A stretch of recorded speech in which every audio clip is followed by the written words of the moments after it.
Hello and welcome to today's module on literary theory and literary criticism.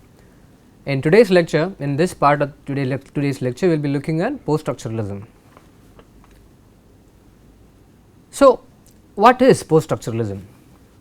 Post-structuralism can perhaps be seen as a response to structuralism. Structuralism itself is an intellectual movement that developed in Europe from the early to the mid 20th century. It argued that human culture may be understood by means of a structure. This structure differs from concrete reality and from abstract ideas as well. And this structure is something that's modeled on language, that is on structural linguistics. Post-structuralist authors all present different critiques of structuralism, but a very common theme would perhaps be the rejection of the idea that structures are self-sufficient, and this is something that is borrowed from structuralism itself. Post-structuralism also presents an interrogation of the binary oppositions that constitute these very structures. Writers whose work are often characterized as post-structural include names such as Jacques Derrida, Michel Foucault, Gilles Deleuze, Judith Butler, Jacques Lacan, Jean Baudrillard, Julia Kristeva, etc. Although many of these theorists who have been called post-structuralists have outright rejected the label. A major theme of post-structuralism is the idea of instability in the human sciences. Now, this instability is seen as something that emerges from the complexity of humans themselves, and also the impossibility of fully escaping structures in order that we might study them, and thus we get the label post-structuralism. Post-structuralism is not a school, but rather a group of approaches that are informed by some common understandings. Now, not all of these common ground understandings will be shared by every practitioner of post-structuralism. Post-structuralism is thus not really a theory, but a set of theoretical positions which all have at their core a self-reflexive discourse which is aware of the tentativeness, the slipperiness, the ambiguity and the complex interrelations of texts and meanings. There may be some sharp differences about what post-structuralism includes. For instance, it may or may not be seen as having a very strong ideological component depending upon who makes this assumption. Let us take a brief look at the history of post-structuralism itself. Post-structuralism emerged in France during the 1960s as a movement critiquing structuralism. According to J.G. Mercault, a love-hate relationship with structuralism developed amongst many leading French thinkers in the 1960s. Now, we describe this as a kind of love-hate relationship because structuralism, post-structuralism can be seen as something that borrows from structuralism or even something that resists some of the assumptions of structuralism. Thus, the love-hate relationship.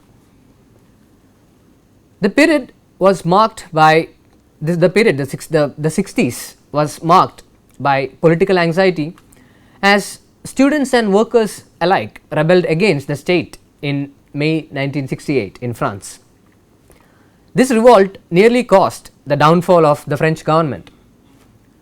At the same time, the support of the French Communist Party for the oppressive policies of the erstwhile Soviet Union USSR contributed to a popular disillusionment with the orthodox Marxism. As a result, there was an increased interest in alternative radical philosophies such as feminism, Western Marxism, anarchism, phenomenology and nihilism. All of these disparate perspectives were critical of dominant Western philosophy and culture. Post-structuralism offered a means of justifying these criticisms by exposing the underlying assumptions of many Western norms. Two key figures in the early post-structuralist movement were perhaps Jacques Derrida and Roland Barthes. In a 1966 lecture titled Structure, Sign and Play in the Discourse of the Human Sciences, Jacques Derrida presented a thesis on an apparent rupture in the intellectual life of the times. Derrida interpreted this event, this rupture, as a decentering of the formal intellectual space. Now, although Roland Barthes was originally a structuralist, during the 1960s he increasingly favoured post-structuralist views. In 1967, we should remember that Derrida's own lecture was given in 1966. In 1967, Barthes published The Death of the Author, in which he announced a very significant metaphorical event. This event was the death of the author as an authentic source of meaning for a given text. Barthes argued that any literary text has multiple meanings and that the author was not the prime source of the work's semantic content. The death of the author, thus Barthes pointed out, was the birth of the reader, and this is the source of the proliferation of meanings of any text. As we already mentioned, post-structuralism was consequent on structuralism. So, in order to understand post-structuralism better, we need to understand some core principles of structuralism itself. Structuralism is not concerned so much with what things mean, but rather how they mean. It is a science designed to show that all elements of human culture, including literature, are understandable as parts of a system of science. This science of science is called semiotics, or alternatively even semiology. The goal of structuralist practices is therefore to discover the codes, the structures and the processes involved in the production of meaning itself. Structuralism claims that human culture itself is fundamentally a language, which is to say that it is a complex system of signifieds and signifiers. We know that signifieds are concepts. For example, the idea of a cat. We understand a cat to be a small furry four-legged animal that is sometimes kept as a household pet. So, this idea of the cat would be the signified, whereas the phonetic utterance CAT can be is the signifier. Now, signifiers can be of many kinds. Signifiers can be verbal, as in the example that we just looked at, or it can even be literature, or it may even be non-verbal, as in the case of face painting or fashion or tattooing, etc. What quickly became apparent with this understanding is that signs and words do not have meaning in and of themselves, but they generate meaning only in relation to other signs and entire systems, and thus we have the arrival of post-structuralism.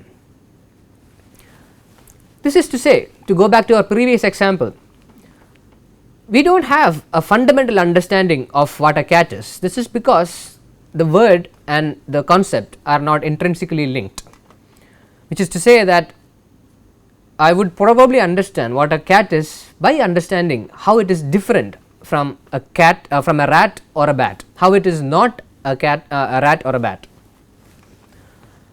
So, post-structuralism basically both contests and subverts structuralism and formalist principles. While structuralists were convinced that systematic knowledge is possible, post-structuralists claim to know only the impossibility of this knowledge. They counter the possibility of knowing a text systematically, and they do it by revealing the grammar behind a text form and meaning.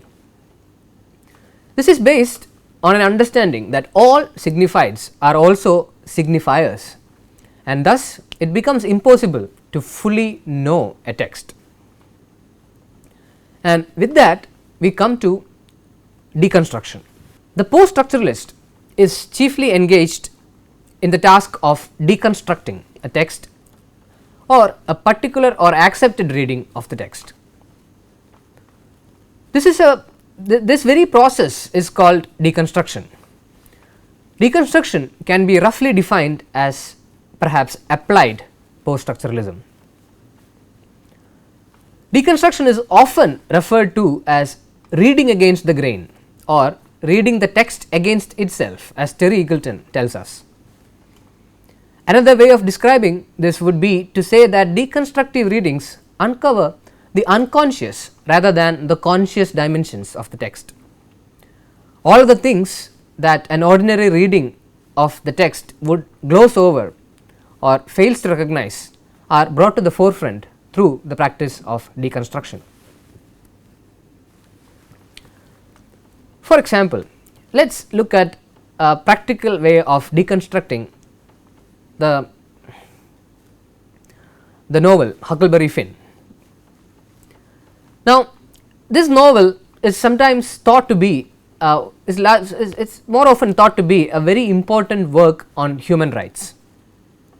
This is because through Huckleberry Finn's eyes we see the devastation of slavery, and yet towards the end of the novel we understand that though Huck Finn and Tom Sawyer realize that Jim, who is their friend, who is black, that Jim is no longer a slave and free, they continue to pretend that he is a slave.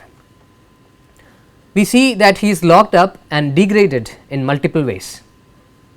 Thus, what we see here is that the novel may not really be a celebration of human rights, but its very opposite. Thus, the novel is taken apart and its inconsistencies are displayed to us. We would also be perhaps deploying a deconstructive reading if we were to make the argument that a film like Brokeback Mountain, which was celebrated and widely touted to be a very a revolutionary gay film about gay cowboys, if we were to say that such a film is not a gay film, that would be adopting a very deconstructive reading of the novel.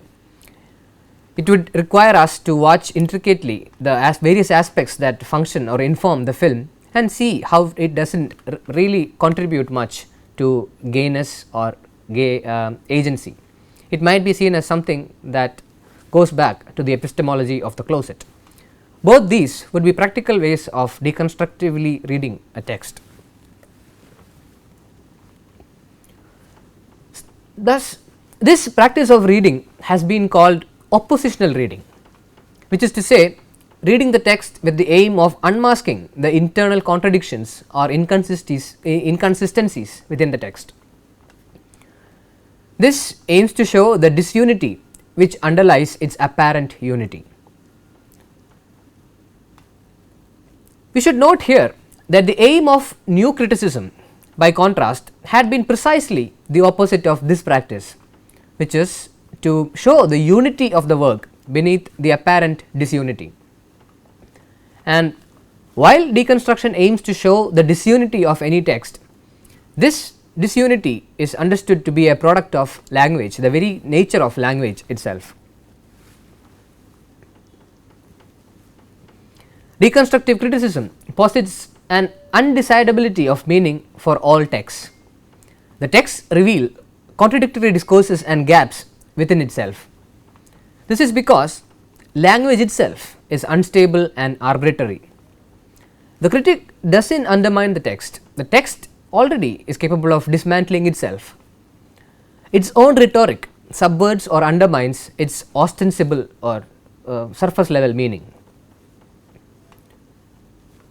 Jacques Derrida opposed what he called the metaphysics of presence, which is the claim in literature or philosophy that we can find some full rich meaning outside of our or prior to language itself.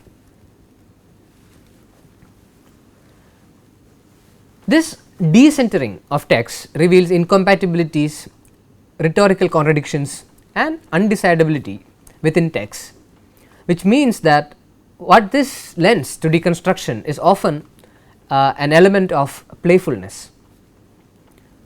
Let us look at some of the key assumptions of deconstruction. What used to be the Saussurean difference in structuralism becomes Derridian difference in poststructuralism. Now, difference is a French word, it is a French coinage which is basically an amalgam of the words differ and defer.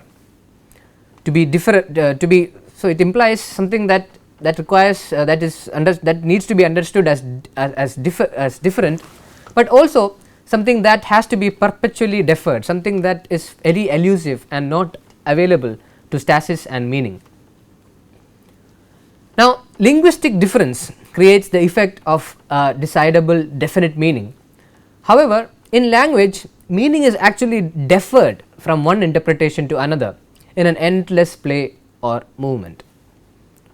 So, which is to give you an often quoted example, if I were to define what a village is, I might define a village as a small town.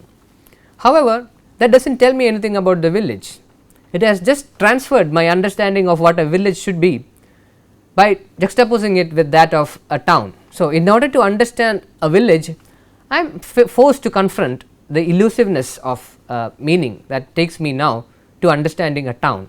Thus, meaning is perpetually deferred and there is an endless play or movement.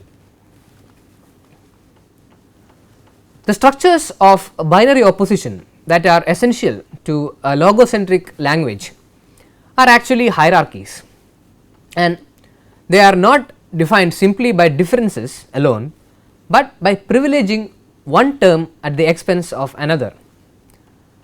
A simple look at binaries such as beautiful or beautiful and ugly, white and black, man and woman, etc., will tell us this analogy.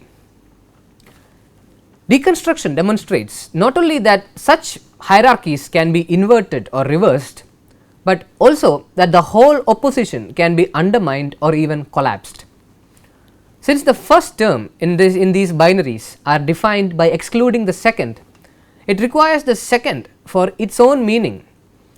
One cannot be thought without the other. Deconstructive critics distinguish between the text that tries to close off the endless play of signification and push forward a very specific interpretation.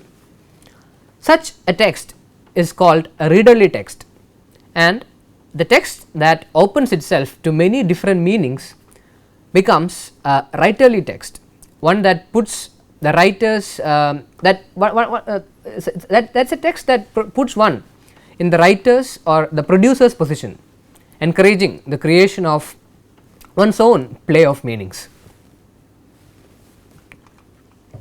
A poststructuralist critic must be able to use a variety of perspectives to create a multifaceted interpretation of a text, even if these interpretations conflict with one another. It is particularly important to analyze how the meanings of a text shift in relation to certain variables, usually involving the position or the identity of the reader himself or herself. For example, these can be positions like the reader's class, his race, or even his or her sexual identity. Without a central fixation on the idea of the author, poststructuralists examine other sources for meaning. Such sources may include readers, cultural norms, other literatures, and so on. These alternative sources are never really authoritative though, and even they, like the idea of the author, promise no consistency. We will now take a final look at the position of language and decentering in post-structuralist thought. Post-structuralist theory can be tied to a move against modernism or enlightenment ideas, such as those offered by philosophers like Immanuel Kant, René Descartes, John Locke, etc. It is also a move against Western religious beliefs such as Neoplatonism or Catholicism. An early pioneer of this kind of resistance was the philosopher Friedrich Nietzsche. In his essay on Truth and Lies in an Extra-Moral Sense, which came out in 1873, Nietzsche rejects even the very basis of our knowledge making language as of our knowledge making language as any form of a reliable system of communication. Essentially, post-structuralism holds that we cannot trust in the formula that a sign is composed of a signifier plus a signified. There is a breakdown of certainty between the sign and the signifier, which leaves language systems hopelessly inadequate for relaying meaning, so that we are, as Derrida famously points out, in an eternal free play or instability. Decentering is an approach that concerns itself with the ways and places where systems, frameworks, definitions and all certainties breaks down. Post-structuralism maintains that frameworks and systems, for example, the structuralist systems that we have, are merely fictitious constructs that cannot be trusted to develop meaning or to establish or give order. With decentering, the very act of seeking order or a singular truth with a capital T, becomes absurd, because we understand that there exists no singular universal unified truth. Post-structuralism holds that there are many truths that frameworks that frameworks must bleed, and that structures must become unstable or decentered. Moreover, post-structuralism is also concerned with power structures or hegemonies, and how these elements contribute to and maintain structures to enforce a semblance of hierarchy. Therefore, post-structuralist theory carries implications far beyond literary criticism itself. And with that, we conclude today's module. In the next module, the next module will be taken by Dr. Aisha. See you.